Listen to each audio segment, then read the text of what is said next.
आर्य समाज जनकपुरी के प्रधान समादरणीय श्री जयपाल जी गर्ग, आर्य समाज के सलाहकार सम्मान श्री शिव कुमार जी मदान, महामंत्री सम्मान श्री रमेश जी आर्य, कोषाध्यक्ष श्री भूप सिंह जी सैनी, आर्य समाज की महिला शाखा की प्रधान माननीय श्रीमती रतन वाधवा जी, मंत्री रमा गुप्ता जी और कोषाध्यक्ष इंदु रस्तोगी जी, दूसरे सभी पदाधिकारी महानुभाव और विचारशील सज्जनों। पिछली बार मैंने आपसे ये निवेदन किया था कि इस संसार में हमारे जीवन की और जगत की जो भी गति है वो गोलाकार है, सीधी रेखा में नहीं है।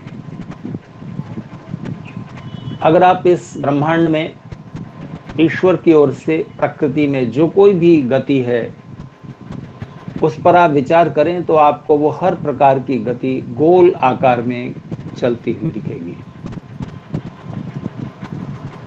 जैसे संसार के किसी भी पदार्थ का जो सबसे छोटा हिस्सा है, जिसे हम परमाणु कहते हैं, एटम कहते हैं, उसके अंदर इलेक्ट्रॉन, प्रोटॉन, न्यूट्रॉन गोल आकार में घूम रहे हैं। एक नाभिक में है, बाकी उसके चारों तरफ गोल घूम रहे हैं। ये पृथ्वी सूर्य के चारों ओर गोल परिक्रमा कर रही है, अपने अक्ष पर भी गोल घूम रही है और सूर्य के चारों ओर। मुकेश, फिर हमारा सौर मंडल भी घूम रहा है और सारी गैलेक्सीज घूम रही हैं। हर एक स्टार प्लेनेट गतिशील है और वो गति गोल आकार में है। तो हमें अपना जीवन जीने के लिए किस प्रकार की गति करनी चाहिए, गोल या सीधी रेखा में? तो मैंने आपसे निवेदन किया था कि गोल चक्र, वर्तुल, सर्कल और एक सीधी रेखा में जो अंतर है वो ये है कि सीधी रेखा कहीं से शुरू होती है, कहीं पर समाप्त होती है। दुनिया में ऐसी कोई लाइन नहीं खींची जा सकती जिसका एक ही सिरा हो, शुरू हो रही हो और समाप्त न हो रही हो, या समाप्त हो रही हो और शुरू न हुई हो। ऐसी कोई लाइन नहीं खींची जा सकती जिसका एक ही एंड है, एक ही सिरा है। लाइन कितनी भी लंबी हो सकती है, क्योंकि ये संसार, ये ब्रह्मांड, कॉस्मोस अनंत है। इसलिए लाइन कितनी भी लंबी खींचते रहिए वो कभी समाप्त नहीं होगी, यानी उसकी आगे खींचने की जो स्थिति है वो सदा बनी रहेगी। कितनी भी लंबी खींच दीजिए, अभी और खींची जा सकती है, क्योंकि ब्रह्मांड, ये स्थान, ये स्पेस अनंत है। तो रेखा शुरू हो रही है, समाप्त हो रही है, और गोल दायरा कहीं भी ना शुरू हो रहा है ना समाप्त हो रहा है, वो बस अनादि अनंत को प्रकट करता है। तो हमें अपना जीवन अगर हम सीधी रेखा में जीते हैं तो कहीं से कहीं पहुंचते हैं, कहीं हमारी मंजिल का अंत आता है, और गोल घेरे में हम कहीं नहीं पहुंचते, बस घूमते रहते हैं। तो हमें किस तरह जीवन जीना चाहिए, सीधी रेखा में चलते हुए या गोल चक्र में? तो यहां पर अब दो बातें होंगी। जैसे कोल्हू का बैल गोल गोल घूमता रहता है और कहीं नहीं पहुंचता, ठीक इसी तरह क्या हम भी बस गोल गोल घूमते रहे कहीं ना पहुंचने के लिए, या हम सीधी रेखा में हमें चलना चाहिए कहीं पहुंचने के लिए? तो एक ऐसा उलझन भरा प्रश्न है जिस पर हमें विचार करते हुए इसमें समन्वय स्थापित करना होता है। एक बात निश्चित है कि इस जगत में अगर गति चक्राकार न हो, गोलाकार न हो, तो जीवन नहीं चल सकता। मान लीजिए हम भोजन करें, बस एक तरफ से गति हो रही है कि भोजन आ रहा है, आ रहा है, आ रहा है। कैसा होगा जीवन की? बस हम खाए जा रहे हैं, खाए जा रहे हैं और बाहर निकल कुछ नहीं रहा। ऐसा संभव है क्या, और ऐसा होना चाहिए क्या? या एक बार आपने खा लिया और बात हमेशा के लिए खत्म हो गई, तो हम स्वाद से वंचित हो जाएंगे, पोषण से वंचित हो जाएंगे, और जीवन का चक्र गतिहीन हो जाएगा। तो हम भोजन करते हैं, और भोजन करते हैं तो वो भोजन पचता है, उसका जो बेकार का अंश है वो बाहर निकल जाता है, जो आपके शरीर में काम आने लायक चीजें थी वो शरीर के अलग अलग हिस्से में पहुंच जाती हैं। ऊर्जा के रूप में, एनर्जी के रूप में वो भोजन खाया हुआ काफी हिस्सा बर्न हो जाता है, और हम चलते हैं, फिरते हैं, काम करते हैं तो इसमें कैलोरीज बर्न होती हैं, और उसके बाद फिर भूख लगती है, फिर हम दूसरा भोजन करते हैं। तो इस आने जाने में, इस आवागमन में ही जीवन का चक्र चल रहा है, और जीवन का सुख भी छिपा हुआ है। तो अगर हम हमेशा जीवित रहें, इसी रूप में जीवित रहें, ऐसे ही बने रहें, सब चीजें ऐसी ही बनी रहें, गति बंद हो जाए, तो इसका मतलब होगा जीवन का रुक जाना। इसलिए जन्म होता है, जन्म के बाद वृद्धि होती है, वृद्धि के बाद कुछ परिणाम होता है, फिर क्षरण होता है, और उसके बाद एक दिन क्षरण काफी हो जाता है और मृत्यु हो जाती है। फूल खिलता है, कली बनता है, फिर पूरा खिल जाता है, थोड़ी देर डाल पर लगा रहता है, फिर मुरझाता है, फिर झड़ जाता है, और उसके बाद मिट्टी में मिल जाता है, फिर से नए बीज बोए जाते हैं, फिर फूल खिलते हैं, बादल बरसते हैं, पानी पृथ्वी पर आता है, समुद्र में, नदी में, धरती के अंदर इकट्ठा हो जाता है, सूर्य की तेज गर्मी से और दूसरी प्रकार की ऊष्माओं के प्रभाव से ये जल भाप बन करके फिर आकाश में पहुंचता है, फिर से बादल बनते हैं और फिर बरसते हैं। अगर ये चक्र रुक जाए तो जीवन संभव होगा। तो जो ईश्वरीय चक्र है, जो ईश्वर की ओर से जो गति विधान है, चक्र में, वर्तुल में चल रहा है, इसको स्वीकार कर लेना चाहिए। इस पृथ्वी पर इस समय जो बड़ी बड़ी समस्याएं और दुख उपजे हुए हैं, उनमें से एक ये विचार है कि ये जीवन पहला और अंतिम है। इस जीवन को पहला और अंतिम मान लेने का मतलब है आप सीधी लाइन में सोच रहे हैं जीवन को और जगत को, कि ये संसार पहली बार बना और बस खत्म हो जाएगा, प्रलय के दिन, कयामत के दिन ये खत्म हो जाएगा, इसके बाद नहीं बनेगा। ईश्वर ने ये संसार पहली बार बनाया, और हमारा आपका जन्म भी पहली बार हुआ है और आखिरी बार हुआ है, बस इसके बाद जन्म नहीं है, ना कोई इससे पहले जन्म था, ना इसके बाद जन्म है। तो जीवन को इस रूप में देखने से एक तो ये बात है कि आप असत्य से जुड़ जाते हैं, क्योंकि सिद्धांत सत्य नहीं है। अगर ये जीवन पहला है और आखिरी है तो इसमें बहुत सारे ऐसे उलझन भरे प्रश्न हैं जिनका उत्तर नहीं मिल सकता। पहला प्रश्न तो ये है कि हम सबका जीवन फिर अलग अलग तरह का क्यों है। अगर पहला है हमारा जीवन तो सबके शरीर समान रूप से सुंदर, शक्तिशाली होने चाहिए, मस्तिष्क समान क्षमता वाला होना चाहिए, सबकी परिस्थितियां एक जैसी होनी चाहिए। ऐसा क्यों है कि कोई जन्म से ही अंधा है, कोई जन्म से ही कमजोर है, कोई जन्म से ही कम बुद्धि लेकर पैदा हुआ है, जन्म से ही मेंटली रिटार्डेड है, जन्म से ही लंगड़ा है, जन्म से ही उसको जीवन में आगे बढ़ने की परिस्थितियां नहीं मिली हैं और किसी को ज्यादा अच्छी परिस्थितियां मिली हैं। अंतर क्यों है, इसका उत्तर नहीं दिया जा सकता। जो ईश्वर को मानते हैं वो ईश्वर को अन्यायी घोषित करेंगे कि अगर आप ऐसा मान रहे हैं तो ईश्वर अन्यायी है, क्यों उसने बेइंसाफी से आपको सुंदर शरीर दे दिया, शक्तिशाली शरीर दे दिया, मुझे नहीं दिया। हर एक व्यक्ति के मन में तरह तरह की शिकायतें होंगी, क्योंकि किसी को कुछ नहीं मिला है और किसी को कुछ नहीं मिला है। इस प्रश्न का उत्तर नहीं हो सकता। और दूसरा, इससे ज्यादा गहरा दार्शनिक प्रश्न है कि परमेश्वर हमेशा से था कि नहीं। जिसने ये संसार बनाया वो तो हमेशा से है, तो वो हमेशा से, अनादिकाल से, अचानक उसके मन में क्या खुजली हुई कि उसने उसको इस संसार बनाने की सूझी और हमको आपको बना दिया और ये जन्म दे दिया। क्या जरूरत थी, अकेला था, अकेला ही बना रहता। इस प्रश्न का भी उत्तर नहीं मिलेगा। और फिर इस जीवन में किसी ने बहुत सारे सुख पा लिए, किसी ने नहीं सुख पाए, जीवन में बहुत सारी गलतियां हो गई, उनको सुधारने का फिर कभी कोई अवसर मिलना चाहिए। कोई पुरुष हो गया, कोई स्त्री हो गया, कोई कुत्ता हो गया, कोई गधा हो गया, कोई बैल हो गया और बैल बनकर के जीवन बिता दिया, मनुष्य जीवन के सुख कभी नहीं पा सकेगा। इत्यादि बहुत सारे प्रश्न हैं जो इस जीवन को पहला और आखिरी मानकर नहीं सुलझाए जा सकते। इसके अलावा इस विचार को मान लेने का परिणाम है कि इस धरती पर प्रदूषण बढ़ रहा है। इस विचार को मान लेने का परिणाम है कि एक बहुत बड़ी आबादी इस विचार को मानती है कि यह जीवन पहला है और आखिरी है, ना कोई पूर्व जन्म ना कोई पुनर्जन्म। तो इस जीवन को सीधी रेखा में महसूस करने के कारण ये पहला और आखिरी जीवन है, ऐसा मान लेने के कारण लोगों के मन में सब कॉन्शियस में इनडायरेक्टली ऐसी भावना छा गई है कि इस पृथ्वी पर जितना अधिक से अधिक उपभोग किया जा सकता है वो भोग लो। तो वो एक जल्दी में रहते हैं, एक बेचैनी में रहते हैं, तनावग्रस्त रहते हैं। जितना अधिक से अधिक उपभोग करो, जितना अधिक से अधिक इकट्ठा कर लो। फिर अधिक से अधिक इकट्ठा करने की और अधिक से अधिक उपभोग करने की लालसा इस पृथ्वी पर तरह तरह के संघर्षों को जन्म देती है। व्यक्ति किसी भी चीज का दुरुपयोग करने से नहीं हिचकिचाता। प्लास्टिक का उपयोग करके यूं ही फेंक देने से और इस पृथ्वी पर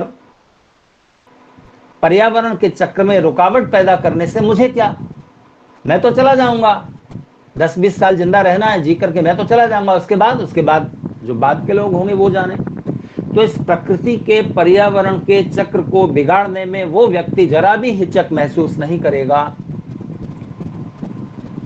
क्योंकि उसने ये मान लिया है कि जीवन पहला और आखिरी है, मैं तो इसके बाद आऊंगा ही नहीं इस पृथ्वी पर। पृथ्वी की दुर्दशा करने से वो व्यक्ति हिचकेगा नहीं। और जो ये समझता है कि आखिर जाओगे कहां, फिर इस पर ही वापस आओगे, और जैसी परिस्थितियां तुम छोड़ कर गए हो वैसी ही परिस्थितियां तुम्हें वापस मिलने वाली है। संस्कृत में बेटे बेटी को पुत्र पुत्री कहा जाता है। इसका मतलब यह होता है कि जो नरक से मुक्ति दिलाएं, दुख से मुक्ति दिलाएं। नरक मतलब दुख, कोई आसमान में बनी हुई खास जगह नहीं, जो दुख से मुक्ति दिलाए। बेटे बेटी आपको दुख से मुक्ति कैसे दिलाते हैं? 2 तरीके से। एक, हमारी वृद्धावस्था में वो हमारी उचित आज्ञाओं का पालन करके जितना प्रेम उनके बचपन में हमने उन्हें दिया, उस प्रेम को, निस्वार्थ प्रेम को श्रद्धा, सम्मान, सेवा, शुश्रूषा बनाकर वापस करके दुखों से मुक्त करते हैं अपने माता पिता, दादा दादी को। दूसरा एक बड़ा कारण ये होता है, मान लीजिए हमने बच्चों को, अपनी नई पीढ़ी को गायत्री मंत्र नहीं सिखाया, ईश्वर की प्रार्थना उपासना के संस्कार नहीं दिए और अच्छी बातें नहीं सिखाई। संस्कारों वाली पीढ़ी छोड़ करके हम चले गए। कहां गए? वापस आओगे ना, फिर से जन्म होगा, तो वापस आओगे तो इस दुनिया को वैसा पाओगे जैसा तुम छोड़ कर गए थे। अपने जीवन काल में तुमने अपनी नई पीढ़ी को जैसा बनाया, वैसी ही पीढ़ी तुम्हें अपने माता पिता के रूप में मिलेगी। अगर आप पृथ्वी का पर्यावरण बिगाड़ करके गए हैं तो वही वापस मिलने वाला है। यह एहसास आपको संतुलित जीवन जीने की प्रेरणा देता है। तो जब आप जीवन के इस चक्र को समझते हैं कि जीवन एक अनादि अनंत सिलसिला है, कहां से शुरू हुआ था? जन्म मृत्यु जन्म मृत्यु जन्म मृत्यु का सिलसिला अनादिकाल से कब तक चलता रहेगा? अनंत काल तक। बीच में एक पीरियड आएगा मोक्ष का, वो लगभग अनंत काल है। 36,000 बार सृष्टि बनेगी, बिगड़ेगी, बनेगी, बिगड़ेगी, तो वो एक ब्राह्म दिन होगा। उतने समय के लिए जीवात्मा को मुक्ति का, ईश्वरीय निकटता का आनंद प्राप्त होगा और उसके बाद वो फिर जन्म लेगा। चाहे तो ऊंचे प्लेटफॉर्म से मुक्तावस्था से वापस लौटा, फिर शुभ कर्म और योगाभ्यास करके फिर से मुक्त हो जाए, पर बीच में जन्म लेने का एक स्टॉप आएगा ही, उस अवधि में एक गैप आएगा। तो ये अनादि अनंत सिलसिला है और इस अनादि अनंत के तत्व को माने बिना, चाहे आप ईश्वर को मानकर इस जगत की रचना के बारे में विचार करें, ईश्वर को न मानकर विचार करें, आपको किसी न किसी तत्व को अनादि और अनंत के रूप में मानना पड़ेगा। अगर आप मानते हैं कि ये जगत पहली बार बना है, तो इस जगत के बनने से पहले क्या था? इस जगत के मूल तत्व कुछ थे। चलिए, आप ईश्वर को नहीं मानते और ये जगत बना हुआ है, तो कब बना था? कोई तो टाइम था। तो ये जगत के पदार्थ जिन मूल तत्वों से बने वो कब से थे? तो आपको कहना पड़ेगा कि वो जो बेसिक एलिमेंट्स थे वो हमेशा से थे। वो हमेशा से थे, मान लीजिए गैस फॉर्म में थे या ऊर्जा की शक्ल में थे, तो ये स्थूल कैसे बन गए, सॉलिड फॉर्म में कैसे आ गए? तो जो शेप अनादिकाल से चली आ रही है, उस शेप में, उस रूप में बदलाव कैसे आया? तो साइंस का नियम है कि जब तक कोई एक्सटर्नल फोर्स उस परिस्थिति में परिवर्तन ना लाए, तब तक वो बदलाव नहीं हो सकता। गैसेस फॉर्म में अगर वो थे, हीलियम गैस थी या कोई और गैसेस थी, अनादिकाल से थी, तो वैसी ही चली आएंगी अगर कोई ईश्वर जैसी सत्ता नहीं है जो उन गैसीय तत्वों को सॉलिड फॉर्म में ना लाए।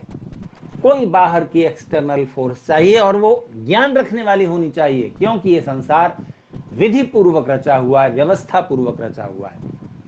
तो इस संसार में 3 तत्वों को आपको अनादि अनंत मानने के लिए विवश होना पड़ता है, किसी भी तरह सोचो। एक ये इस संसार के पदार्थ हैं, इनके मूल तत्व। दूसरा, इन पदार्थों का उपभोग कौन कर रहा है? इन पदार्थों को मैंने नहीं बनाया, आपने नहीं बनाया, तो किसी ने बनाया है। वो बनाने वाला जो है वो ज्ञान पूर्वक बनाया है, तो ज्ञान रखने वाली, हमसे अधिक ज्ञान रखने वाली शक्ति कोई है। उसे आप परमात्मा कहिए, गॉड कहिए, अल्लाह कहिए, नाम आप कुछ भी रख लीजिए। तो एक वो तत्व जो हैं जड़ बेजान चीजें, ये बेजान चीजें जिनके लिए हैं वो तत्व, और तीसरे वो परमेश्वर। ये तीनों अनादि हैं और अनंत काल तक बने रहेंगे। इस अनादि अनंत चलने वाले सिलसिले में ये जो हमारा एक जीवन है, ये सीधी लाइन में चल रहा है, क्योंकि इसकी शुरुआत है और समाप्ति है। ध्यान दीजिए, जन्म मृत्यु का सिलसिला अनादि अनंत है, वो गोल चक्र के रूप में है। ये ईश्वरीय व्यवस्था है। इसके बीच में जो छोटे छोटे पड़ाव हैं, एक जीवन, उसके बाद का जीवन, उसके बाद का जीवन, वो सीधी रेखा में, क्योंकि वो शुरू हो रहे हैं, समाप्त हो रहे हैं। इसलिए अपने जीवन के क्रम को इस तरह जिएं कि आप किसी लक्ष्य को प्राप्त कर सकें। आप कोई गति ऐसी नहीं करते जिसका कोई उद्देश्य न हो। हाँ, आप किसी स्थान पर पहुंचने के लिए गति नहीं करते कभी कभी, पर उसका उद्देश्य होता है। जैसे सुबह सुबह आप उठ करके वॉकिंग के लिए जाते हैं, नजदीक के पार्क में, बगीचे में, या सड़क पर ही, अब कॉलोनी की सुनसान सड़क पर, जहां भी आप घूम रहे हैं, इधर से इधर जा रहे हैं, इधर से फिर इधर जा रहे हैं, इधर से इधर जा रहे हैं, आपका कोई लक्ष्य नहीं है कहीं पहुंचना, कहीं पहुंचने का आपका लक्ष्य नहीं, पर आपका उद्देश्य है घूमना, ताकि कुछ व्यायाम हो जाए। तो इस जगत में कोई भी गति निरुद्देश्य नहीं होती, सोद्देश्य होती है। तो कई बार हमारे लक्ष्य और उद्देश्य जुड़े हुए रहते हैं, और कई बार लक्ष्य और उद्देश्य अलग अलग भी होते हैं। जैसे आप दिल्ली से मुंबई जा रहे हैं, फ्लाइट से जा रहे हैं, तो फ्लाइट में बैठे हुए 200 लोगों का लक्ष्य एक ही है, मुंबई पहुंचना। फ्लाइट में बैठकर उनका लक्ष्य है, फ्लाइट में बैठने का लक्ष्य मुंबई पहुंचना। तो लक्ष्य क्या है? मुंबई पहुंचना। पर मुंबई पहुंचने के लक्ष्य के उद्देश्य अलग अलग हैं। लक्ष्य सबका मुंबई पहुंचना है, लेकिन मुंबई पहुंचकर किसी को शादी में शामिल होना है। इस मुंबई पहुंचने रूपी लक्ष्य का उद्देश्य है उनका शादी में शामिल होना। दूसरे का है बिजनेस करना, किसी मित्र से मिलना। चौथे का है घूम करके आ जाना, मुंबई समुद्र देखना। तो उस फ्लाइट में बैठे लोगों का लक्ष्य एक ही है, उद्देश्य अलग अलग है। कई बार लक्ष्य और उद्देश्य जुड़ा हुआ रहेगा। जैसे कोई विद्यार्थी अच्छे अंकों से परीक्षा पास करना चाहता है, तो अच्छे अंकों से परीक्षा पास करना उसका लक्ष्य भी है और उद्देश्य भी है। हाँ, परीक्षा पास करके फिर और उद्देश्य बदलेगा कि और अगली कक्षा में शामिल हो जाना, और ऊंची पढ़ाई करना। तो आपके लक्ष्य और उद्देश्य क्या हैं, ये अगर स्पष्ट नहीं है, तो आपके जीवन की सारी गति व्यर्थ हो जाएगी।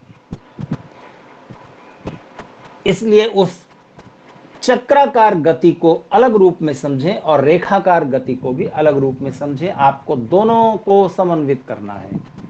तो ईश्वर के बनाए जगत और नियमों के अंदर चक्राकार चल रहा है जगत। तो चीजें बन रही हैं, बिगड़ रही हैं, फूल खिल रहे हैं, मुरझा रहे हैं, फिर मिट्टी में मिल रहे हैं, फिर बीज बोए जा रहे हैं, फिर फूल खिल रहे हैं, चक्राकार है। बादल बरस रहे हैं, पानी फिर भाप बन रहा है, भाप बनकर फिर बादल बन रहे हैं, फिर बरस रहे हैं, चक्राकार चल रहा है। हो रहा है तो मृत्यु हो रही है, मृत्यु के बाद फिर जन्म हो रहा है। इस चक्राकार गति को जब आप समझ लेते हैं, तब आप मृत्यु के और विनाश के, नष्ट होने के दुख से ऊपर उठ जाते हैं। विदुर ने कहा है वो व्यक्ति बुद्धिमान है। विदुर ने बुद्धिमत्ता के, बुद्धिमान व्यक्ति के 50 लक्षण बताए। उनमें से एक यह है कि बुद्धिमान व्यक्ति जो नष्ट हो गया उस पर देर तक शोक नहीं मनाता, दुखी नहीं हुआ। तो हमारे कोई बहुत प्रिय व्यक्ति शरीर छोड़कर विदा हो गए। इस कोरोना में जिसका जितना बड़ा सामाजिक दायरा है, जैसे कि मेरा एक सामान्य व्यक्ति से ज्यादा परिचय है। एक आदमी जो अपने परिवार तक सीमित रहता है, उसके रिश्तेदार, अड़ोसी पड़ोसी, थोड़े से मित्र, यहां तक उसका सामाजिक दायरा है। मैं न जाने कितने भाषण दे चुका हूं, कितने लोग मेरे संपर्क में आए, कितने हजार विजिटिंग कार्ड्स इकट्ठे हैं। उनमें से बहुत लोगों ने मुझे याद रखा है, बहुतों को मैं भूल गया, बहुत मुझे भूल गए। लेकिन जो जो स्मरण है, जो मेरे स्मृति के दायरे में है और जिनकी स्मृति के दायरे में मैं हूं, उनमें से बहुत लोगों ने इस कोरोना के समय में प्राण छोड़ दिए। और जब कोई बहुत अपना, जिसको हम बहुत प्रेम करते रहे, जो गहरे रिश्ते से जुड़े हुए थे, वो शरीर छोड़कर विदा हो गए, तो मन में दुख तो होगा। तो इस दुख से आप कैसे ऊपर उठेंगे? इस दुख से ऊपर उठने का एक ही तरीका है कि आप इस चक्र को समझ लें कि जो गया, जो आया है वो गया है, और जो गया है वो आएगा भी। 18 साल के होनहार किशोर अभिमन्यु को 7 महारथियों ने घेर कर मार डाला, और उसके हाथ में कोई शस्त्र नहीं था, और वो पैदल था। रथ पर बैठे हुए 7 महारथियों ने अभिमन्यु को घेर कर मार डाला। कितने दुख की बात है। अर्जुन बहुत दुखी हुए। सब पांडवों का एक ही आशाओं का केंद्र वो अभिमन्यु युद्ध में दिवंगत हो गया। अब अर्जुन की आंखों से आंसू नहीं रुक रहे। तब योगेश्वर श्री कृष्ण ने उसको कंधे से पकड़कर हिलाया और कहा कि अर्जुन देखो, मेरी आंखों में देखो, तुम रो रहे हो, मैं नहीं रो रहा हूं। क्यों? इसका कारण ये नहीं है कि अभिमन्यु को तुम ज्यादा प्यार करते थे, मैं नहीं। बात सिर्फ इतनी है, तुम इसलिए दुखी हो और इसलिए रो रहे हो क्योंकि तुम जीवन का केवल एक छोर देख रहे हो कि अभिमन्यु मर गया।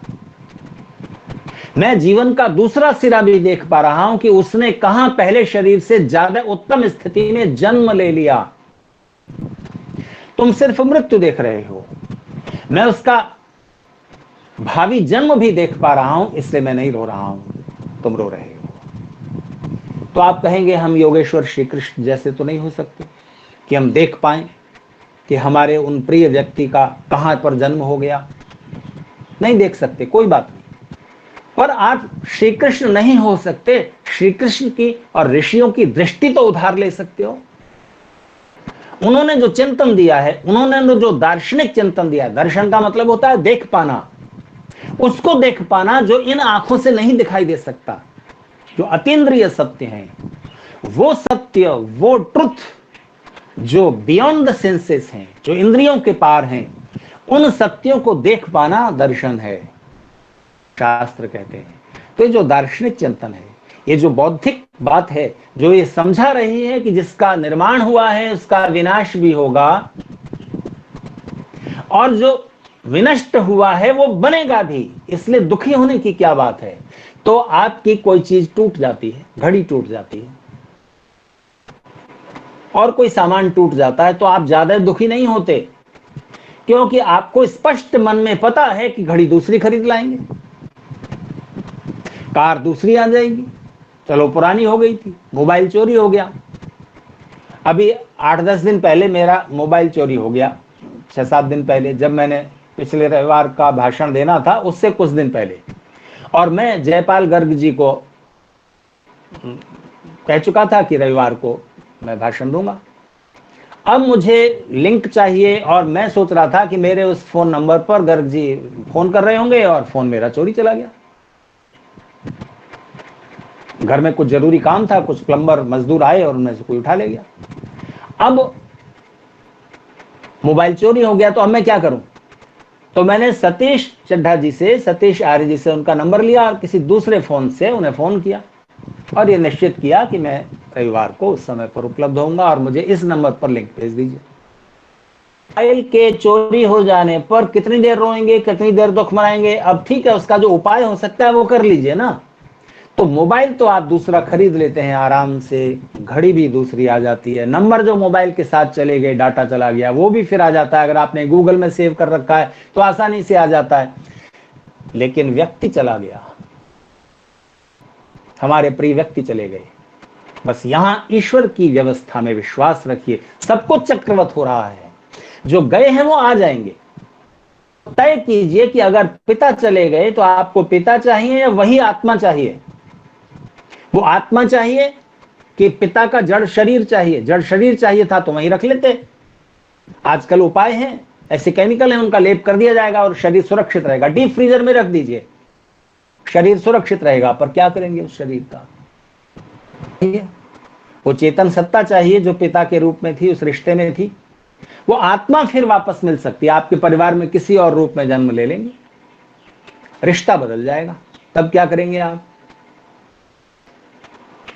लेकिन इतना तो तय है कि उनका पहले से उत्तम अवस्था में जन्म हो गया, उन्होंने इस जीवन में शुभ कर्म किए तो पहले से उत्तम अवस्था में चले गए। तो हम अपने लिए रो रहे हैं कि उनके लिए? आप स्वार्थ में रो रहे हैं तो इस रोने का कोई अर्थ नहीं है, और उनके लिए रोने का कोई अर्थ नहीं है, क्योंकि वो तो पहले से ज्यादा उत्तम अवस्था में चले गए। इसलिए नष्ट हुई चीज को देर तक याद करके न रोने वाला व्यक्ति बुद्धिमान है। तो ईश्वर की व्यवस्था में विश्वास कर लीजिए, और जो चीजें वापस मिल सकती हैं उनको वापस प्राप्त कर लीजिए, और नहीं तो ईश्वर ने उनको पहले से उत्तम अवस्था में भेज दिया, हमारा इतने समय का ही संबंध था। इस सिद्धांत में विश्वास कर लीजिए। तो इस ईश्वरीय गोलाकार चक्र में हमारी जो गति है वो सीधी लाइन में चलनी चाहिए, किसी लक्ष्य की ओर। किसी ने बड़ा सुंदर कहा कि कोई रास्ता कितना भी सुंदर हो, अगर आप चल नहीं रहे हैं तो वो सुंदर सरल रास्ता आपके लिए बेकार का है, वो आपको कहीं नहीं पहुंचाएगा। और आप चल रहे हैं, बड़ी तेज गति से चल रहे हैं, और रास्ता गलत हो गया, दिशा विपरीत हो गई, तो भी आप कहां पहुंचेंगे? समुद्र में एक पानी का जहाज चला जा रहा था, रात का समय था और अंधेरी रात थी और बादल छाए हुए थे। तो समुद्र में रास्ता जानने के लिए दिशा पता होनी चाहिए कि हम किस दिशा में बढ़ते रहें। दिशा बताने के लिए होता है कंपास, आजकल आपके मोबाइल में भी है, वो तुरंत बता देता है इधर नॉर्थ है, इधर साउथ है, इधर ईस्ट है, वेस्ट है। तो जहाज में भी वो कंपास रहता है। अगर कंपास खराब हो जाए तो आसमान में देखिए तो तारे उगे हुए हैं, तो एक ध्रुव नाम का तारा है, उसको ध्रुव इसीलिए कहते हैं कि वो हमेशा नॉर्थ में दिखता है, उत्तर दिशा में। उसको देखकर बाकी तारों का पता चल जाता है, ये ध्रुव तारा है, उसको आप पहचानते हैं तो आपको पता लग गया कि नॉर्थ ही है, और बाकी सारी दिशाएं पता लग जाती है, इधर नॉर्थ है तो इधर साउथ है, तो इधर ईस्ट है, इधर वेस्ट है। स्पष्ट। तो वो समुद्र का जहाज चला जा रहा था, समुद्र में पानी का जहाज, तो आवाज गूंजी, यात्रियों का जहाज था, यात्री सब सोए हुए थे। तो अनाउंसर ने उसको, कैप्टन ने अनाउंस किया माइक पर, और सबके केबिन में वो स्पीकर लगे हुए थे। तो माइक पर आवाज आई, सब यात्री जाग गए। कैप्टन कह रहा था कि मित्रों, मेरे पास आपके लिए एक अच्छी खबर है और एक बुरी खबर है। अच्छी खबर यह है, बुरी खबर यह है कि मेरे जहाज का जो कंपास था, जो दिशा बताता था, दिशा सूचक यंत्र, वो खराब हो गया है, और आसमान में बादल छाए हुए हैं तो तारा वगैरह भी नहीं दिख रहा, हमें पता नहीं कि हम किधर बढ़ रहे हैं, हमें दिशा का बोध खत्म हो गया है, और हमें मालूम नहीं कि हम किधर जा रहे हैं। दिशा सूचक यंत्र खराब है, आकाश में बादल छाए हैं, हम ध्रुव तारा भी नहीं देख सकते। ये बुरी खबर है।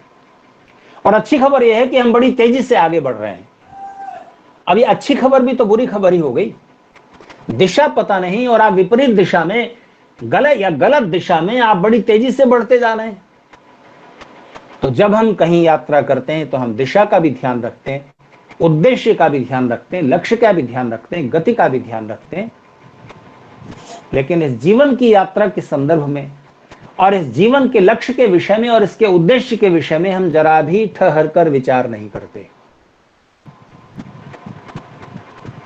जब से मनुष्य ने सोचना शुरू किया, तब से लेकर अब तक जीवन के लक्ष्य और उद्देश्य के बारे में वैज्ञानिकों ने, दार्शनिकों ने बहुत तरह से सोचा है। और उनके कितने भी ऊपर से दिखने वाले अलग अलग उत्तर रहे हों, लेकिन अंतिम उत्तर एक ही है, और वो ये है कि जीवन का लक्ष्य एक ही है, सबका लक्ष्य एक ही है, और वो है सुख की प्राप्ति। सुख और आनंद, ये दो चीजें हैं जिन्हें हमें प्राप्त करना है। आप गोल गोल घूम रहे हैं या सीधी रेखा में जा रहे हैं, इसका पता कैसे लगे? अभी तक का जीवन आपने गोल गोल घूमते हुए बिताया या सीधी रेखा में, कैसे पता लगे? किसी लक्ष्य को सामने रखकर या गोल घूमते हुए कैसे स्पष्ट हो? ऐसे स्पष्ट हो कि अभी तक आप किस क्षेत्र में काम कर रहे थे और किस लिए काम कर रहे थे। आपका जो कर्म था, आपका जो प्रोफेशन था, आप जो कुछ भी कर रहे थे, किस लिए कर रहे थे। तो मुख्यतः हमारे 3 उद्देश्य होते हैं जब हम कुछ काम करते हैं, कोई मेहनत करते हैं, शारीरिक, बौद्धिक, मानसिक, किसी भी तरह का परिश्रम, तो उसका 3 दिशाओं में या 3 डायमेंशन में उसका रिजल्ट सामने आता है। या तो आप मेहनत करते हैं और धन प्राप्त कर लेते हैं, या आप मेहनत करते हैं और ज्ञान प्राप्त कर लेते हैं, विद्या प्राप्त कर लेते हैं, या आप मेहनत करते हैं, ऊंची पोस्ट, ऊंचा पद, अधिकार, शक्ति प्राप्त कर लेते हैं। 3 प्रकार के ऐश्वर्य हैं जिनके लिए मनुष्य प्रयास करता रहता है, अधिक धन पाने के लिए, अधिक ज्ञान पाने के लिए, या अधिक ऊंचा अधिकार, शक्ति पाने के लिए, ऊंचा पद, प्रतिष्ठा पाने के लिए। इन तीनों में से कोई एक, 2 सामान्य रूप से प्राप्त करने के लिए जीवन भर हमारा परिश्रम चलता है। लेकिन अगर हम इस गति को नशा बना लेते हैं तो हमारा चलना, हमारी गति गोल घूमते हुए हो जाती है, कहीं ना पहुंचना।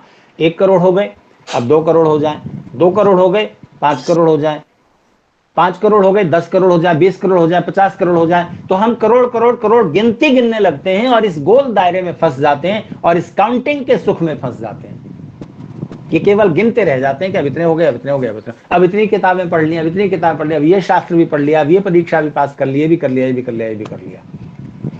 लेकिन ऊंचे पद पर बैठ गए, ऊंचे पद को प्राप्त करके क्या किया? और ऊंचा पद, और ऊंचा पद, एमएलए हो गए, मिनिस्टर हो गए, चीफ मिनिस्टर हो जाए, बस ये आकांक्षा बढ़ती जाती है, पहुंचते कहीं नहीं हो। आप कहीं पहुंचे, ये कैसे प्रूव होगा, ये कैसे पता चलेगा? ये ऋषि दयानंद से पूछिए। महर्षि दयानंद सरस्वती कहते हैं पुरुषार्थ के 4 सोपान हैं, 4 स्टेयर्स, 4 सीढ़ियां। पहला है अप्राप्त की प्राप्ति। आप मेहनत करते हैं किस लिए? जो चीज आपको प्राप्त नहीं है उसको प्राप्त करने के लिए। धन प्राप्त नहीं है तो आप धन प्राप्त करने के लिए मेहनत करते हैं, विद्या प्राप्त करने के लिए मेहनत करते हैं, पद प्राप्त करने के लिए मेहनत करते हैं। प्राप्त हो गई, बस प्राप्त हो गई पर्याप्त है? नहीं, अभी पुरुषार्थ पूरा नहीं हुआ। इस पुरुषार्थ को गोल, इसका वर्तुल पूरा होने दीजिए, आधा बीच में नहीं छोड़ दीजिए। पहला सोपान है, पहली सीढ़ी है पुरुषार्थ की, अप्राप्त की प्राप्ति। जो चीज आपको प्राप्त नहीं है उसको पाने के लिए एफर्ट, पुरुषार्थ, प्रयास। प्राप्त हो गई, इतना काफी नहीं है, इसके बाद अब प्राप्त किया हुआ जो धन ऐश्वर्य है उसकी रक्षा करने में पुरुषार्थ लगेगा। विद्या हो, धन हो, या पद प्रतिष्ठा हो, अधिकार हो। आप ऊंचे पद पर बैठ गए, हमेशा प्रधानमंत्री बने रहेंगे ऐसा नहीं है, तब तक बने रहेंगे जब तक आप उस पद की रक्षा कर रहे हैं, उससे जुड़े हुए कर्तव्यों का ठीक से पालन कर रहे हैं। और राजनीतिक पद अगर है तब तो उसकी टांग खींचने के लिए 50 लोग लगे हुए हैं विरोध में। धन कमा लिया, रक्षा करते रहनी पड़ेगी। ज्ञान प्राप्त कर लिया, रक्षा करनी पड़ेगी। कभी कभी उसे रिवीजन करना पड़ेगा, नहीं तो भूल जाएंगे। याद करने में मेहनत लगती है, भूल जाने में कुछ मेहनत नहीं लगती। तो कोई भी ऐश्वर्य प्राप्त कर लिया फिर उसकी रक्षा करनी पड़ती है। तो अच्छा धन कमा लिया, अब उसकी रखवाली करते रहें तो बैंक का गार्ड ठीक है, रखवाली कर रहा है, बस रखवाली करते रहें, नहीं, उस रक्षित किए हुए ऐश्वर्य को बढ़ाएं, बिल्कुल बढ़ाइए। आपके पास जितना धन है उसमें वृद्धि कीजिए, जितना ज्ञान है उसको बढ़ाइए, पर बढ़ाते जाएं, बढ़ाते जाएं, बढ़ाते जाएं और गिनते जाएं, ये पागलपन है। ये फिर आप गोल घेरे में फंस गए, फिर आप कहीं नहीं पहुंच रहे। कोई मतलब नहीं है उस और अधिक धन का, और अधिक ज्ञान का। तो प्राप्त की प्राप्ति, प्राप्त किए हुए ऐश्वर्य की रक्षा, रक्षा किए हुए धन, विद्या, पद, अधिकार, शक्ति, जो भी ऐश्वर्य है उसकी वृद्धि, उसको बढ़ाएं। फिर क्या करें? आपका ये चक्र पूरा होगा फिर उस बढ़ाए हुए ऐश्वर्य का, धन का, विद्या का, ज्ञान का, अधिकार का, शक्ति का सदुपभोग या सदुपयोग। जब आप धन को सुख में बदलना चाहेंगे तब उपभोग करना पड़ेगा, धन खर्च करना पड़ेगा, नहीं तो रखा हुआ है बढ़ाते जाइए, रखा हुआ है बढ़ा के फिर रख लीजिए। फिर वो सुख में नहीं बदला, तब फिर आप केवल उस जाल में फंसे हुए हैं और गिनते जा रहे हैं, गिनते जा रहे हैं। ये निरर्थक है। जब आपने उसको उपभोग में लाया तब वो सुख में बदला। लेकिन कितना उपभोग कर लोगे, कितने रसगुल्ले खा लोगे, कितने कपड़े पहन लोगे, कितनी कारों में बैठ लोगे, कितने मकानों में रह लोगे। उपभोग की सीमा है, क्योंकि शरीर की सीमा है, जीवन की सीमा है, समय की सीमा है। कितना उपभोग कर सकते हैं? कितने करोड़ रुपयों के उपभोग की सामग्री आपके सुख के लिए पर्याप्त है? उसके बाद वाला धन, उसे आनंद में बदलिए सदुपयोग के द्वारा। उपभोग की सीमा है, सदुपयोग की कोई सीमा नहीं है। कितने करोड़ रुपए आप आर्य समाज जनकपुरी को दे सकते हैं? कोई सीमा है? जनकपुरी के अधिकारियों के हाथ में आकर वो धन कितने कितने उपयोग में लगेगा, कितने वैदिक विचारों के विस्तार में लगेगा, कितना जन कल्याण में लगेगा, इसकी कोई सीमा है? कोई सीमा नहीं है। तो फिर से समझ लीजिए इस 4 सोपान को। जब आपके जीवन का उद्देश्य जुड़ जाता है आपके लक्ष्य से, धन कमाना लक्ष्य था, पर धन का उद्देश्य क्या था? धन कमाने का उद्देश्य क्या था? सदुपभोग, सदुपयोग। ज्ञान प्राप्त करना, अधिक से अधिक ज्ञानवान बन जाऊं, यह आपका लक्ष्य था, पर ज्ञान का उद्देश्य क्या था? ऊंचे पद पर बैठना आपका लक्ष्य था, पर उसका उद्देश्य क्या था? उद्देश्य गलत होता है। उद्देश्य गलत होता है। मैं आईएएस बन जाऊं, मैं एमएलए बन जाऊं, मैं मिनिस्टर हो जाऊं, किस लिए? ईगो सेटिस्फेक्शन के लिए, अहंकार की तृप्ति के लिए। मैं ये हो गया, ये अहंकार है और ये मूर्खता है और ये गलत उद्देश्य है। ये आपके लक्ष्य और उद्देश्य दोनों को भ्रष्ट कर देगा। क्या मिला मिनिस्टर बनके? क्या कर लिया? इसलिए नरेंद्र मोदी जी जब सन 13 से लेकर 14 तक, मई के प्रधानमंत्री पद पर बैठने तक, उन्होंने जितना कैंपेन किया, चुनावी कैंपेन, चुनावी सभा में जो भाषण दिए, उसमें बहुत बहुत बातें उन्होंने कही। उनमें से सबसे अच्छी बात ये थी, सबसे अच्छी बात यह थी कि हम कुछ बनने के लिए नहीं, हम कुछ करने के लिए मैदान में हैं। अगर ये भावना उनके आत्मा से, उनके अंतःकरण से निकली थी और अभी तक मौजूद है, तो निश्चित रूप से देश सीधी दिशा में जाएगा। रखिए, आवाज मत कीजिए, आपकी आवाजें आ रही हैं, म्यूट कर लीजिए। अगर ये बात अंतःकरण की गहराई से है किसी भी पदाधिकारी के मन से कि हम कुछ बनने के लिए नहीं, कुछ करने के लिए हैं, पद अधिकार शक्ति आ गई, तो उससे हम संसार में, उस अधिकार से जुड़े हुए जो शक्ति है, उससे हम संसार में सुख फैलाएं, दूसरों की रक्षा करें। धन मिल गया है किस लिए? अगर इसीलिए कि दूसरों से ज्यादा इस अहंकार की तृप्ति के लिए, तो बड़ा छोटा और मूर्खतापूर्ण उद्देश्य था। सुख प्राप्ति में बदलें, सुख में बदलें, आनंद में बदलें, पुण्य में बदलें धन को। ज्ञान किस लिए प्राप्त हो रहा था? किस लिए आप और अधिक ज्ञानवान होना चाहते थे? इसलिए कि मैं दूसरों से ज्यादा ज्ञानवान समझा जाऊं, इस अहंकार की तृप्ति के लिए। तो इससे बड़ी मूर्खता और कुछ नहीं थी। ज्ञान का आनंद अपने आप में बड़ा है। ज्ञान प्राप्ति के लिए आप पढ़ रहे थे और दूसरों को ज्ञान बांटने के लिए ज्ञान में और वृद्धि कर रहे थे, ताकि और नए नए निष्कर्ष निकलें, नई कुछ रिसर्च हो, दुनिया में अविद्या का नाश और विद्या की वृद्धि की जा सके। यह सत उद्देश्य था। तो अपने लक्ष्य और उद्देश्य को ठीक से समझें। तो जो कुछ भी आपने धन कमाया, जो कुछ भी विद्या प्राप्त, जो कुछ भी आपके पास ऐश्वर्य है, उसको आनंद में बदलें, सुख में बदलें, पुण्य में बदलें। आपको लगता है कि आपने बहुत धन नहीं कमाया, जीवन की आवश्यकताओं के लिए ही मुश्किल से है, आप बहुत धनवान भी नहीं हो सके, बहुत ज्ञानवान भी नहीं हो सके, बहुत ऊंचा अधिकार पद शक्ति भी आपके पास नहीं है, बहुत नगण्य, तुच्छ, सामान्य, अति सामान्य नागरिक हैं, तो भी आपके पास दुनिया को देने के लिए, समाज को देने के लिए बहुत कुछ होता है, बहुत कुछ होता है। एक बुजुर्ग सज्जन बैठे बैठे बेकार समय बिताते थे गांव में, क्या करें, बस ऐसे ही गप्पें कर ली इधर उधर। फिर उनके मन में एक विचार आया। उन्होंने देखा आम का सीजन है और लोग आम खाते हैं और छिलके गुठलियां वहां फेंक देते हैं आम खा करके। तो उन्होंने पूरे गांव में घूम घूम करके वो छिलके गुठली इकट्ठे करने शुरू कर दिए। उनके बेटों ने कहा कि पिताजी क्या हो गया है आपको? बस यही काम रह गया था, इससे तो अच्छा है आप गाय भैंस को सानी दे दिया करूंगा, गाय भैंस को सानी तुम दो, मैं जो करना चाहता हूं मैं करूंगा। गांव के लोग उन्हें पागल सा कहने लगे, लेकिन उन्होंने किसी की नहीं सुनी और 2-3 साल तक उन्होंने काम जारी रखा। और उसका परिणाम यह हुआ कि गांव में छिलके गुठली इधर उधर फैलना बंद हो गई, जिस पर मक्खियां भिनभिनाती थी और गंदगी बहुत दिखती थी, वो सब साफ रहने लगी। और 2-3 साल बाद उन बुजुर्ग का देहांत हो गया और उसके 2 साल बाद उनकी मृत्यु के गांव वालों ने आश्चर्यचकित होकर के देखा, सारे गांव के आसपास आम जामुन और फलदार वृक्षों के पौधे वृक्ष बन गए थे, पौधे बन गए थे, और वो गांव के आसपास कितने बगीचे लग गए थे अनायास।